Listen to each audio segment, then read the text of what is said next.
Welcome back to Season 4 of the Sober Motivation Podcast. Join me, Brad, each week as my guests and I share incredible and powerful sobriety stories. We're here to show sobriety is possible, one story at a time. Let's go. In this episode of the podcast, we have Chris, who shares his powerful journey to sobriety. Chris recounts memories from his childhood dealing with an alcoholic father and how high school brought its own set of challenges. He discusses his early drinking days and his deep dive into addiction during college and the subsequent move to Los Angeles that intensified his struggle with alcoholism and drug use. Chris discusses his turning point, the life-changing experience in rehab, and his continuous journey in sobriety. And this is Chris's story on the Sober Motivation Podcast. How's it going, everyone? Brad here. Thanks for checking out another episode here on the podcast. Great story coming right up with Chris. Before we get into it, I just want to mention that we're doing another 30-day trial for anybody new who wants to join the Sober Motivation community. It's an incredible place to get connected.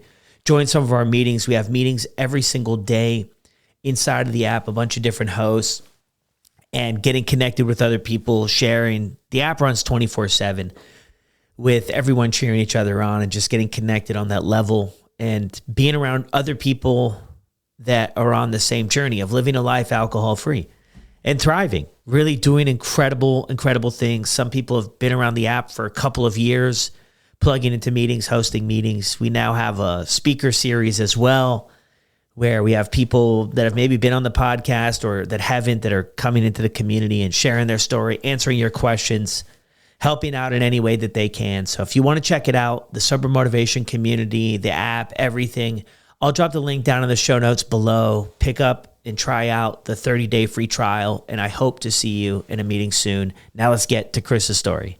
Welcome back to another episode of the Sober Motivation Podcast. Today we've got my buddy Chris with us. Chris, how are you? Doing great, Brad. Thanks for having me, man. How are you? Yeah, man, I'm well, dude. Glad we could connect and, have your story for everybody to check out. Yeah, thanks, man. So what were things like for you growing up? I had a great childhood. I have fond memories of being raised by a wonderful mom and an alcoholic dad. So the gene definitely runs deep in my family, but my mom covered for my dad and was just over the top with love and kindness and gentleness, and made sure all of our experiences in life were just, wonderful. And so I have fond memories of growing up. I had a great childhood. Things, by the time I got to high school, things took a turn for the worse. My dad's drinking and using was getting out of control. It was starting to affect, his relationship with us and the family, and the house became a little volatile. And so, my mom gave him an ultimatum and said, it's either us or that. And if it's us, you got to go away for a while, get some help. And, here I am, a freshman in high school. My body's changing. My life is changing all around me. And I don't have my dad around. And my dad is, in rehab, getting help and trying to figure his deal out. And so, high school for me was challenging. It was tough. I would say probably those 4 years of developing into manhood was just really challenging. I didn't like who I was. I didn't like how slow my body was developing. All the kids around me were getting bigger. All the kids around me's voices were changing quicker. And, I was a late bloomer. And so obviously, got put in the friend zone with every girl. I was always the safe guy. I was always a safe bet, man. Take Chris to the dance, man. He's not going to try to hook up with you. He's not going to try to make a move on you. He's the friend. He's the constant friend. Yeah, that obviously, beat my ego up a little bit growing up. But yeah, man, high school was tough. My dad eventually came back from rehab and was sober and was working the deal that we do. And a lot of things got a little bit better. But my high school was tough. High school years were really challenging for me. Yeah. Well, thanks for sharing all of that too, man. Where did you grow up? I grew up in Cedar Rapids, Iowa. Okay. Yeah. big graduating class there at your school? No, so I had a small graduating class, about 115 people. So yeah, I went to a Catholic school, and so it was a pretty tight community, pretty tight school. We were a pretty close bunch of kids growing up. Yeah. Well, yeah, at 120. Yeah, We knew, that's everybody knew everybody. We all knew each other's families. We all knew each other's parents, and it was kind of like a nice way to grow up. Yeah. So do you find that was helpful as opposed to being able to slide into the background and maybe a bigger community or? I find that it was helpful in the sense that I was a late bloomer for everything, right? So not only did it take my body years to grow into an adult, I think I hit my growth spurt and hit puberty by the time I was a senior, which definitely led to eventually my drinking. But also I feel like I was raised in a bubble, that close-knit Catholic community. We didn't have a lot of the peer pressures that some of the other kids, outside our community had. And so I feel like I was a late bloomer in the sense that I didn't start really drinking until I was a junior or senior in high school.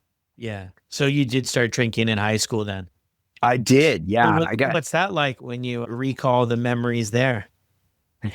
Dude, I got hammered for the first time the summer between my junior and my senior year. And I remember it so vividly.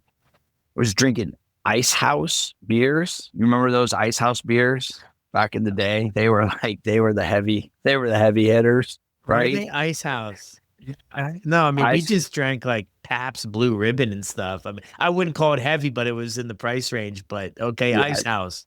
It's OG. Those Pabst Blue Ribbons, OG. I like that. Yeah, Ice House, man. I had, I think, 8 of them. And I remember I was counting them because I wanted to feel different. I wanted to feel drunk. All my friends around me were, experiencing what drinking was like and getting their buzz on. And I wanted to feel that high. And I did it, man. But I overdid it from the first time I got hammered. I overdid it. I blacked out. I passed out. Woke up in the morning, was so proud that I had gotten drunk finally, and I wanted to do it again, and I wanted to do it quickly again. I loved it. I loved the feeling. I loved how it just numbed all my insecurities. It just numbed who I was, and it made me feel like I was somebody different, like the guy that I really wanted to be, Yeah. No, I can relate with a lot of that too. I'll always remember the first time that I got drunk too. And it felt like one of the first times that I felt seen in my life. Like people noticed me.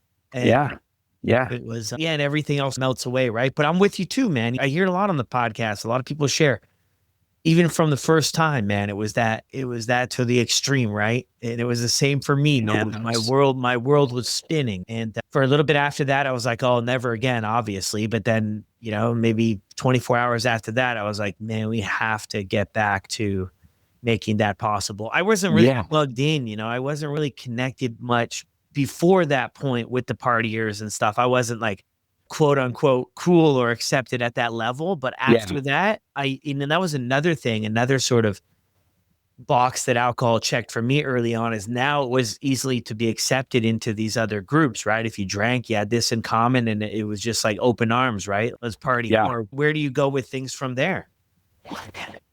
Man, isn't it funny that real quick, you get off that initial high and people like us it only takes a quick 24 hours before you want to do it again.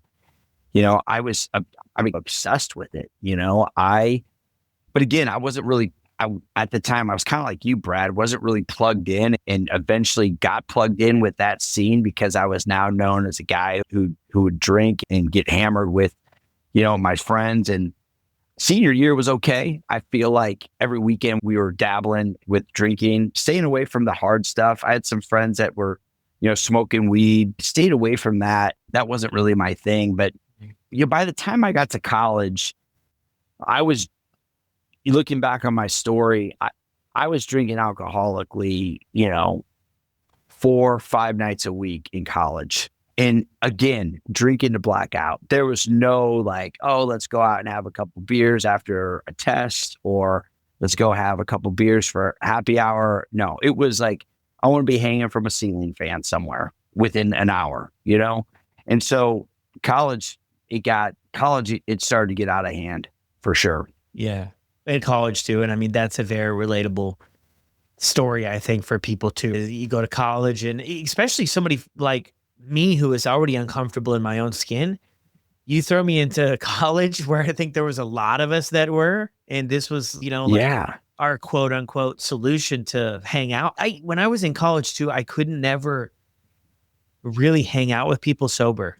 It was like the start for me in a sense too. All my relationships were starting to be centered by drinking and partying and all of that lifestyle stuff that we did at any point here too. I mean, to the point of blacking out and stuff. Anybody mentioning anything to you, or you thinking anything too about, I picked up speed pretty quick with this whole drinking thing, or not really?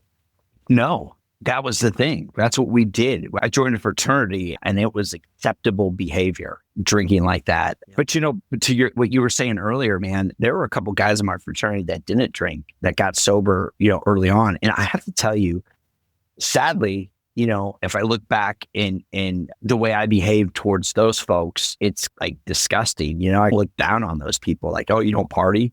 What's wrong with you? You don't drink? What's wrong with you? And it took me getting sober to realize, what a shitbag that I was. And, how dare I, judge somebody else for not drinking? Because now I'm all of a sudden a guy that doesn't drink, and I certainly don't want anybody making fun of me for not drinking. But, back in college, man, that was 100% acceptable behavior. You drink to blackout. Yeah. In my group, the guys I ran around with. Yeah. How did you do with your academics part of everything? Dude, I got through, man. I got through. I was a C student. I was a C student at best, a C plus student, but I passed. I got my degree, and that for me was all that mattered. I went to school to party. I wanted the freedom and flexibility to do whatever I wanted. Yeah. And that's what you did.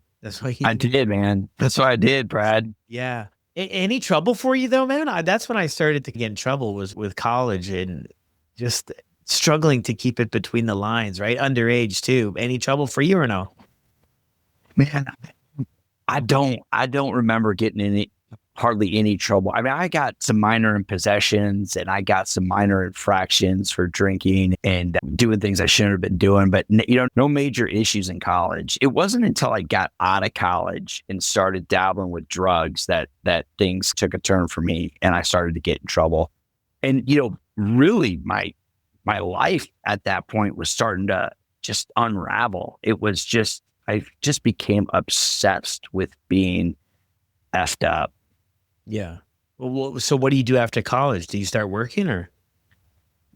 Yeah, man. I took a job in Kansas City. I went to Iowa State University. So I was a cyclone and moved down the highway about 3 hours to Kansas City because I was a small town kid growing up and wanted to experience the quote unquote big city, So yeah. Kansas City was like the closest one to us. And I took a job as an account executive at a newspaper selling advertising. And that's all we did was drink after work. And it's so funny now that I'm 40, I'm not 48, I'm 49. I'm 49 these days, man. And if I think back to when I was 22 right out of college, man, my body was in, like, I can stay out until 3 a.m, dude, and get up at 8 o'clock and slay the day. I mean, it was like my hangover, no big deal. I could work with the hangover. I could work with bruises on my body and not think anything of it. And I mean, obviously the older I get, the more banged up I got, but I couldn't imagine, drinking like that nowadays. But anyways, I digress. Yeah. So I took a job at a newspaper down here, and that's when things started to get real crazy for me. Going out every night, drinking, And then I started doing drugs. I dabbled with cocaine for the first time when I was 22. Yeah. And dude, I'll tell you what, man, I remember everything about that night. Everything. I remember what I was wearing. I remember what the weather was like. I remember what we were doing. I remember who I was with. And I remember thinking to myself, I'm in trouble. This Yeah. cocaine business is going to be the death of me. Yeah. Were you drinking too? Oh, yeah. I mean, yeah. That's always the thing. Eh? There's a lot of people that share too, like the alcohol is the trigger in one way or another for the cocaine use. A lot of people share, like if they're not drinking, they're not doing cocaine. I was that's the way I was for me. So you get introduced to this and it just hits just as much or more than the first time you drank. It hit more. Yeah. Yeah, that euphoric feeling, that sped up heart, that sped up, like, just everything was just in 4D, dude. It was just like coming at me. And dude, I loved it. I wanted more of it. I could not stop. The problem was I was new at it. So I didn't know anybody that had it. And, whenever it came out at a party, I was the first one to jump in, but I didn't know where to get it or how to get it. And so I like made the decision to move to LA when I was 24. So the decision to move to LA because the cocaine was there? And it easier or? I wanted to live life. I wouldn't say I moved out there because the cocaine was there. I moved out to LA because I wanted to live life. I wanted to party. I wanted to live the life and again, be free like I was when I first joined that fraternity, away from my mom and dad and my siblings. Like I wanted to experience something that Kansas City couldn't offer, right? And if that was drugs and rock and roll, then I was definitely open to it. And so, I moved out to LA when I was 24 and I lived out there for 6 years, man. And that's when my alcoholism and my addiction got out of control. I mean, 100% I was a mess. When you moved out there to LA, thinking back too to earlier in your story too, where your dad went to rehab and get help in anything. Are you thinking about that at any point too, about where things are headed for you? Is it just in that beginning stage? Yeah, dude, that's a great question. In the back of my mind, especially when I got out to LA and I knew my recreational habit had become over-consuming, overwhelming, right? I knew that eventually I was probably going to have to quit or take a breather or take a pause. I don't think I thought I'd ever end up in rehab, but as things progressed throughout those years, and especially when I couldn't sleep, and I was up for all hours of the night, things progressed. I started thinking, maybe rehab is the place for me. Yeah. And that's at 24 or that's a little bit further? That's a little bit down the road. Yeah. Down the road. But you could, draw back on that experience. What's your family's reaction to you moving around and everything going on? Are they aware of anything or no? Yeah, my mom and dad knew that I was drinking excessively. They didn't know about the drug use. They just thought I had a drinking problem. They kept the drug use from a lot of close friends and family. Yeah. So what do you do when you touch down in California? You get right after it. I mean, you know what I mean? Do you start working though? This is your newspaper marketing or? Yeah. I had a job lined up outside. I had a job lined up in LA, started working for a newspaper out there and was back at it. I mean, back at it every night. There was something to do. There was somewhere to go. And yeah, man, I was living the life. It was a fun, several years that I was out there. Yeah. Did things come crashing down at some point soon, or did that take a while yet? It took about 4 years. Yeah. Again, man, I was hitting it hard every night. And, towards the end of my stay in LA, I think I was probably 28, 29. I got fired from a job. I'd been at the job for 30 days, showed up to work maybe 15 of the 30 days. The other 15 days I was still up, Yeah. trying to search for more party. That was the first sign of, okay, maybe things are going south here. And so I started to isolate a lot. I didn't want to be around people. I just wanted to be by myself and with drugs and alcohol, and started calling into work. I got another job. I started calling into work all the time and started showing up to work, high from the night before, or from, doing whatever on the way into work. And things just started to unravel pretty quickly for me. I thought that it would be a good idea to move back to Kansas City, because I remembered that in Kansas City, I couldn't find drugs as often and as easy as I could out in LA. And so I thought my problem was geographical. I'm sure, you've heard that before, right? So I thought LA was my problem and not me. And so at 29, I moved back to Kansas City, and yeah, man, left it all behind in LA. Yeah. That life. Were you dating or have a lot of friendships and stuff, or was it kind of party acquaintances, or what's They were that all like? they were all party acquaintances. No significant friendships. They were all, guys that I'd go out and drink and party with. And any romantical relationship I had with anyone lasted less than, a handful of months, because my drinking and drug use got in the way. And I mean, I remember several times that, girls that I was dating at the time said, look, I can't be with somebody that's gonna, drink and party like this. And I always chose the party. I always chose the party. It was such an easy decision for me at the time. Yeah. And then it can feel, when you're in it, it just can feel so good, I think, sometimes, man. I reflect back to like my restaurant working days when we used to party and we had the group of people. And I would think to myself sometimes going through that, I said, man, this is just beautiful, right? You hit that part of the buzz, before the crash, or before, for me anyway, I couldn't control how much more I drank. So once I got to that little spot, I was like, oh, this thing's going to go one of two ways: blackout, disastrous, or maybe I'll be able to coast it into the spot and just feel really bad tomorrow. But I hit that spot and say, oh man, this is just so great. Look at all of us, all my buds, all my pals. We're having such a good time. And, we did have some good times, man, but I just always question, when I look back, the authenticity of it. Was there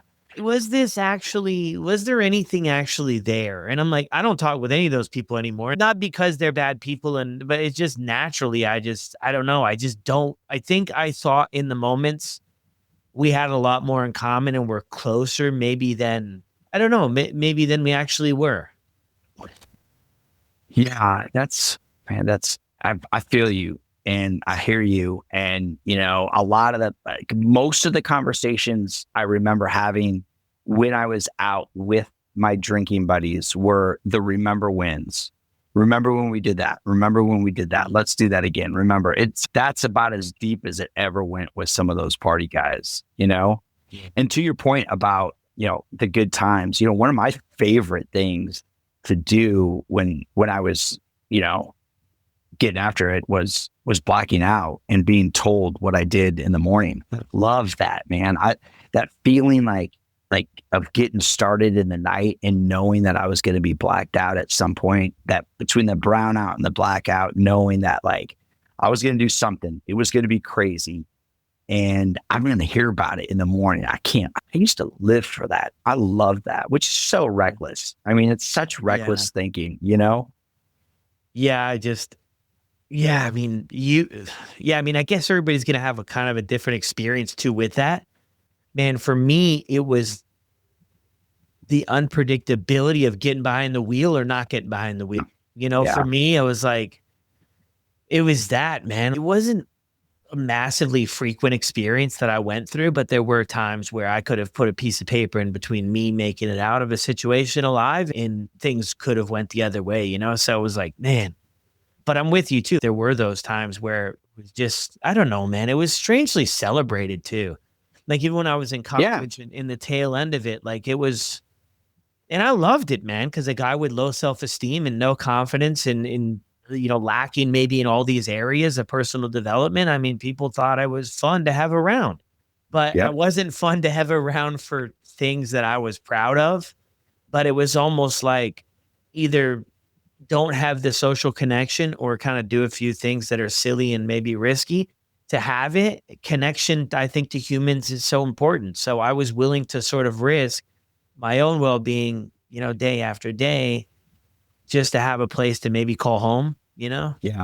You figure that out too. When you get sober, you look back on those moments and you're like, yeah, to your point earlier, was that really an authentic relationship, or was I just in it to entertain my friends and be accepted? I felt that a lot. I felt that a lot, especially early on. With me early on, the drinking, when it was fun and it was exciting and you didn't know where the night was going to take you, I felt like I belonged. I felt like I was that wild card that could bring something to the night that would make people laugh or would get people high on their spirits. That was like my role when I was drinking, but towards the end there, dude, I was isolating so bad that I didn't want to be around anybody, because I started to get super weird too. I was like the weird guy, The weird guy. There's a lot of people too, right? It transforms into that. And I think for a variety of different reasons, but it transforms into this isolation, right? We don't want somebody looking over our shoulder, checking what we're doing. And I mean, we don't want to share with anybody. You know what I mean? We just want to all to ourselves and do things the way we want to do it. That's the way I did anyway. I did towards the end. I didn't want people around counting drinks. Like I hated going to buddies' places. They were like, come over for a beer. And, these were like probably closer to normies than somebody that struggled with what I do. But they're just going too slow. And I'm like, boys, let's get it. Yeah. Less chatter, more drinking, guys. Yeah. So Yeah. I just wanted to go at my own pace, and I didn't want anybody keeping track. And I sure as heck didn't want to hear anybody say anything about it. So that's where, I can relate to that too. I mean, I had a cocaine stretch too. And, it was mostly going out in the bars and the bathrooms and blah, all that sort of routine and spend all of my money. Yeah. And I lost jobs, man. I lost jobs because I used to work at restaurants. That was my bread and butter, man. I was just the ultimate line cook. And, a lot of it running through there. Yeah. Go to the bathroom during a shift, I mean, I don't know. Oh, yeah. 15 times. Manager calls me. Yeah, Brad, we need you to come in a little bit early tomorrow. I knew what that was about. I never showed up for that, for that sit down. Right. So it, wreaked havoc on my life for sure. And then, I remember the last time I actually did cocaine, I was visiting with this girl, and her parents had this beach house right on the water there in North Carolina. And I picked up some stuff, and we were sitting out on the balcony of this beach thing, and it all got wet from the moisture in the air. And I was just so upset because that's it, man. I mean, that was it for it. And that was the last time, man. And I was just like, I'm going to, erase that. I filled in the gaps with other things, but that was the last time for that. But it's interesting. You know what? That's so funny you bring that up. So my girlfriend at the time when I was in LA surprised me with a trip to Catalina Island. And, we took a helicopter out there. It was like a birthday present or something. She went over the top on it. It was awesome. And I had a little bit of cocaine with me, and we get over there and we each do a little bit of it, and it's gone. It was just a little bit, right? We didn't bring enough. And dude, I remember being like stuck on this island. She had got this beautiful hotel, and we were like doing the whole thing, right? And I was like coming out of my skin, like, where am I going to find cocaine? Like, I am on this island. No one is around. I don't know anybody. I can't call anybody. And we went out to a couple bars, and I was trying to find drugs from random people that I thought looked like they partied. And I was asking random people if they had drugs. I mean, that is crazy, man. But it consumed me. It's all I thought about it. And needless to say, we get back to LA, and, that girl left me, rightfully so, left me right away. But that was all I was focused on when I was over there. Yeah. Wow. Yeah. And it takes away our ability to even be present, right? I mean, people share it too with alcohol and everything, right? Even though our body might be somewhere, kid's soccer game or maybe a concert or a sporting event or a family gathering, if we're not drinking or we're not using, it's like we're thinking about next time Yeah. we're going to be drinking or using. It even removes us from those moments. What's the turning point for you here, Chris? Good. Yeah, man. Moved back to Kansas City. And man, I'll tell you a quick story about Kansas City real quick. And I'll tell you about my turning point. Right. So it's important because it's that, remember I said I thought I had a geographic problem, right? Well, I'd been flying back to Kansas City a few times to look at houses. I was going to buy a house because I thought that if I bought a house, that would domesticate me, right? I would do Home Depot things on the weekends and I'd build fences and, fix the toilet and things like that, which by the way, there's not a handy man bone in my body, but I thought that maybe this would occupy my time, right? And I wouldn't drink and I wouldn't party. So I closed on a house. The first week I was back in Kansas City, closed on a house. It was a Friday afternoon. I went, signed the papers, picked up the keys to my house for the very first time. I'm on the way to open the door to my new house for the very first time. First time homeowner, super pumped. I get a call from a friend, old friend, said, "Hey man, I heard you're back in town. And a bunch of guys are meeting out for happy hour. Why don't you join us?" I'm like, perfect. I'm thinking to myself, one drink is not going to hurt, man. I haven't seen these guys in 5 years. Would love to catch up with them. Right. And I went out, met those guys for a drink, and that drink turned into a 6-day bender. And I was out on the town for 6 full days. I didn't open the door to my new house for 6 freaking days, dude. That house sat vacant. I'm waiting for the new owner to come in and show it a little love.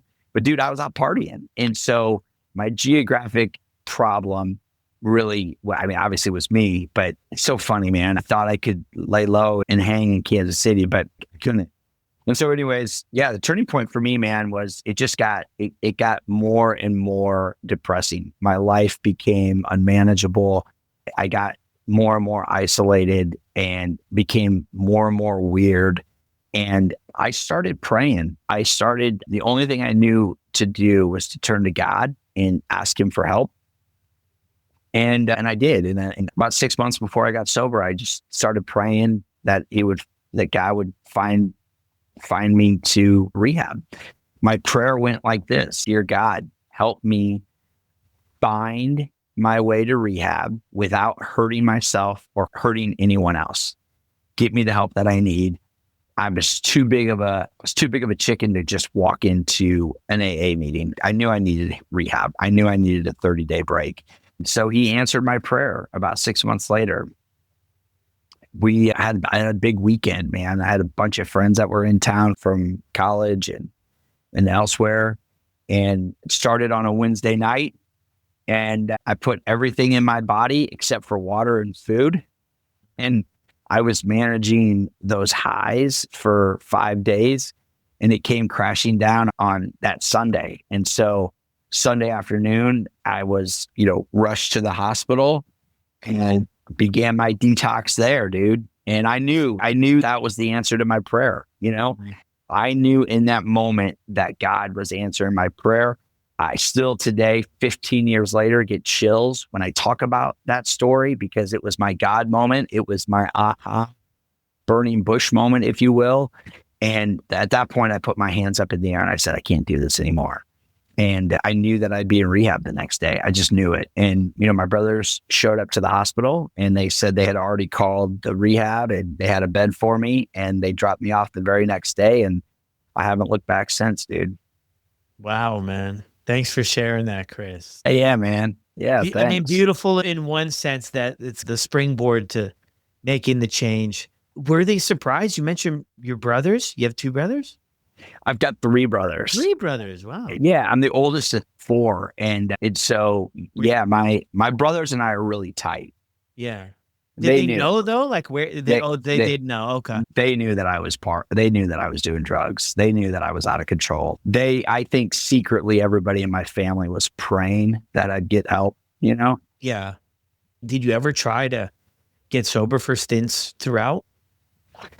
The promises of, hey, God, if you put me to sleep for just a couple hours here so I can go to work, I won't drink on Friday, or I won't drink this weekend, or I won't do drugs this weekend. I'll just drink, beer, or I'm not going to drink vodka tonight. I'm just going to drink beer. All of those promises I broke, but that was the extent of trying to get sober. Yeah. Just to try to, I don't know, a fancy word out there right now is like moderation, right? Try to do try to just not go to where it sometimes does, right? Try to lessen the blow of things. Dude, there's not one moderation bone in my body. When it comes to anything, right? Anything, Yeah, dude, same. anything that remotely makes me feel different, anything that makes me slightly feel happy, slightly makes me feel energetic, I will abuse. I will take it to the next level. Well, that's great, man. And you mentioned that too, like 15 years later.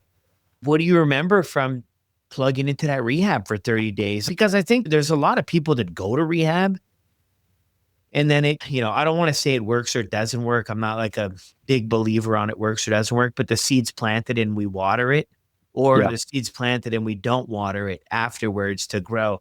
What made you continue to water like after you leave, and what did you realize while you were there? Such a good question. I loved my experience at rehab. I loved it. Eventually fell into admitting that I was an alcoholic, admitting that I was powerless, admitting that my life had become unmanageable.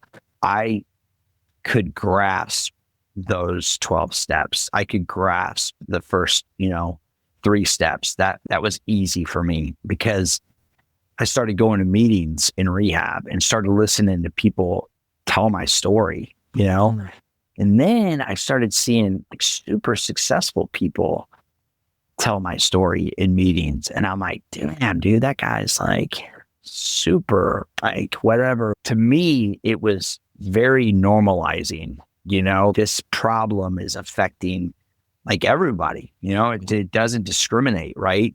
Yeah. And plugging into the right kind of people was it for me. I'm a big fellowship. The big part of my program is fellowship. Like I need to be around similar people. Like I need to be around people that I admire and I strive to be like. And, they say, look for the guys in the room that you want a piece of, that you want something from that life that you want to aspire to. Yeah. I was lucky. I found those guys early on, and that helped me like tremendously. Right. And I had that pink cloud too, dude. I was like a pink cloud guy, man. I remember this lady, she was probably 75 years old and she was still coming to meetings every day.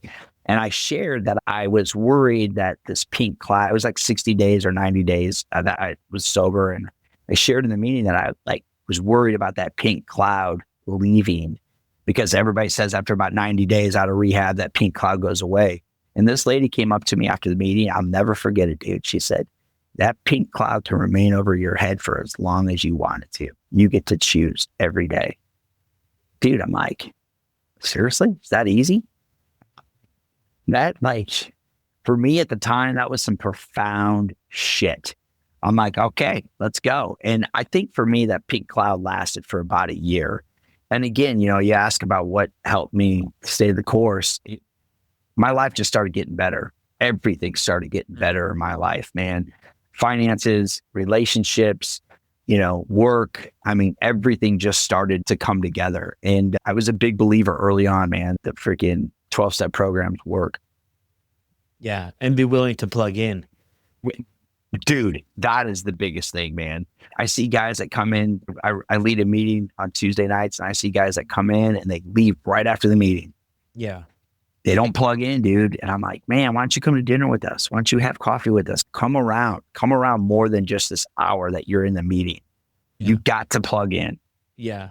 Yeah. I always look at that too. I mean, I used to work in a rehab for 6 years too. And we would, you kind of have that too, man. It's like getting somebody to the point where they're comfortable to buy into, to invest in a sense, right? I always try to explain it to these guys as a savings account. Every time you go to a meeting, there's $5 in your account. Every time you share, there's another 5. Every time you talk, everything you do for your sobriety, you have a deposit. And then when shit hits the fan, because it's going to, you actually have something to draw from. But if you don't do anything and then things get difficult, you have no friends to call, you have no connections, you haven't been practicing reaching out. you have nothing to lean back on. So I remember too, man, my first meetings I went to, man, I came in late. I came in a little bit late, right? Sit in the last chair at the back. Yeah. And I was Yeah. gone before the prayer.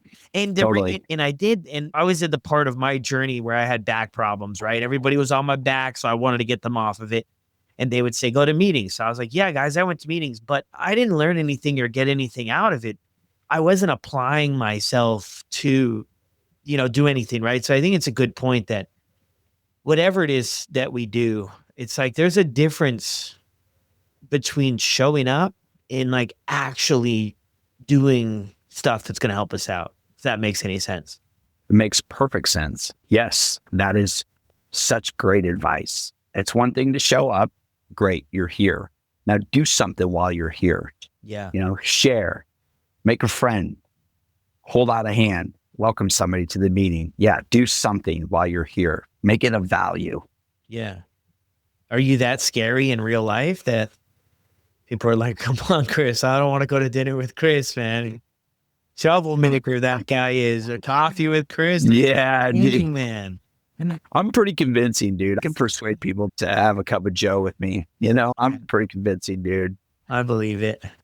I mean, you mentioned too, a lot of this stuff changes, in life, man. Let me know. I have this sort of thought too, just conversations over the years with people, right? We have these expectations, maybe in a sense, getting sober, right? That all these areas of our life are going to change. And I notice talking with people that if they don't change on their timeline, it's really makes it challenging for them to keep going, right? So if my relationship doesn't get better and people don't trust me in X amount of days, like I see them sliding back into the old ways because they haven't experienced sort of the growth or the benefits yet. What was that like for you as you go through it? Because we do have to realize everybody has a different story they come into this with, but like I had relationships that for some, they would never be repaired.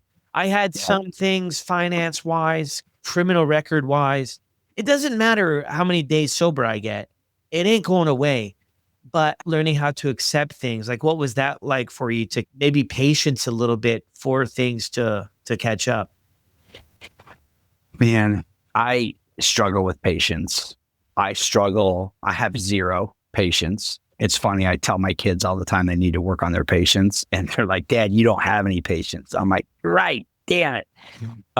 But I am not a patient person. I want everything done now and on my timeline. And, somebody told me a long time ago when I first got sober is that the world doesn't work on your timeline. It works on God's timeline. And God is never late.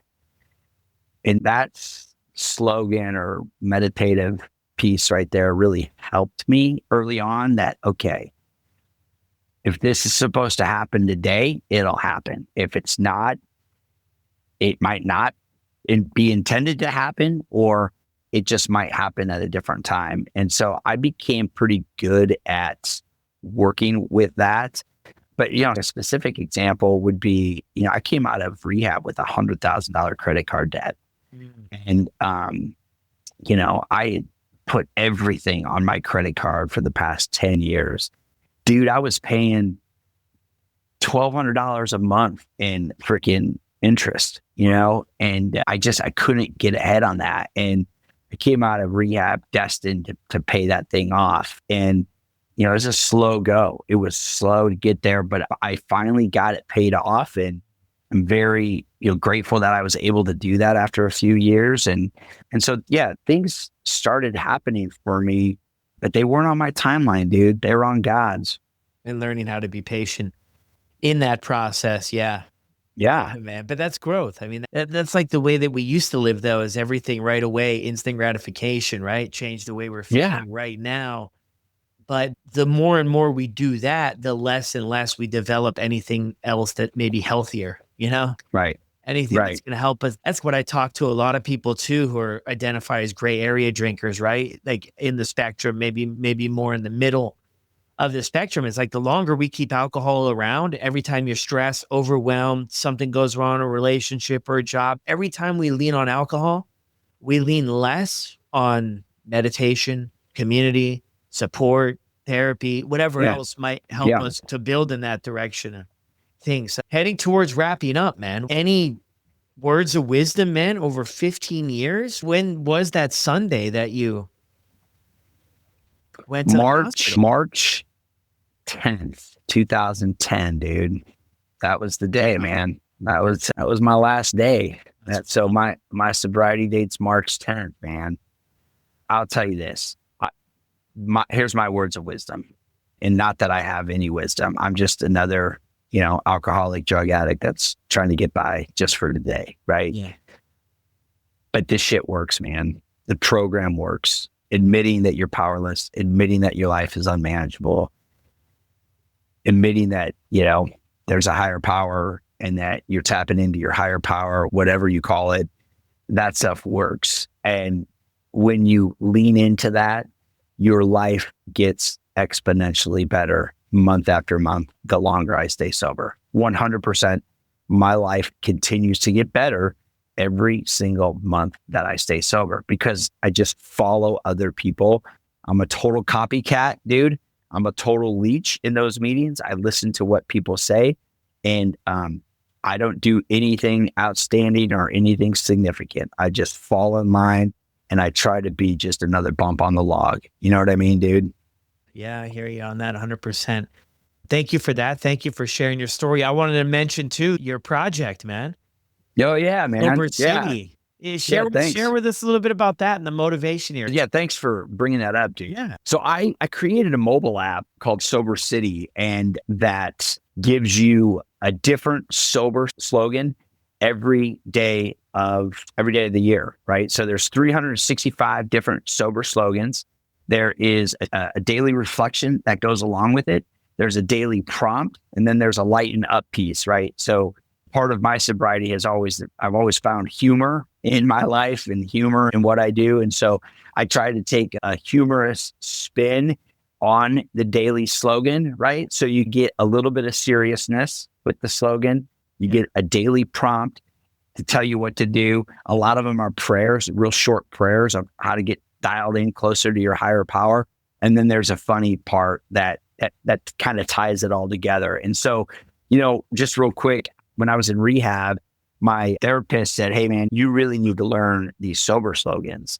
They help a lot of people stay sober." And then I got in the rooms and all these sober slogans were like hanging on the wall. And so I just really fell in love with the different meanings of these slogans. And so for the past couple of years, I've been writing just reflections based on my experience, based on my 15 years of experience. And so what you have is 365 slogans and daily reflections based on my experience, strength, and hope, And so it's available on the App Store and the Google Play Store. And it's super simple too. It's just a simple app, gives you the meditation of the day, and it gives you a prayer of the day if you're into that, Yeah, beautiful, Chris. Yeah, and it's actually, I've seen a lot of apps over the years, man. And like I told you too, it's beautiful, man. It's Thank you. put together and got a nice flow to it. And thanks, dude. a couple people I know already checked it out and they're loving following along, man. So Appreciate that, man. Yeah, of course. And I'll drop the information for anybody who wants to check that out and to check out Chris on Instagram. We're getting Chris really moving and shaking here on Instagram too. I appreciate that, dude. So if you guys enjoyed this episode with Chris and you want to send him a message, make sure you hit the link down in the show notes and jump onto his Instagram page. Yeah, thank you. And check out the app. Well, thank you, Chris. Any closing thoughts? Thanks, man. Thank you so much for having me on. Life is good, man. Life is so good on this side of it. You get over that hump and you get onto this side of sobriety, man. Life's beautiful. And I'm a grateful recovering addict and alcoholic and grateful to be on your show, Brad. Yeah. Thank you, man. Thanks, bro. Well, there it is. Another incredible story here on the podcast. Thank you, Chris, for joining us, for sharing your story with all of us and just really letting us know what's possible if we put one foot in front of the other and just stay on this journey, all the good things to come. I'll drop also the link down in the show notes to check out Sober City USA. Chris's incredible app that it's really a lot put into this. So very impressed with it. And I'll drop the link down in the show notes for that. And I'll see you on the next one.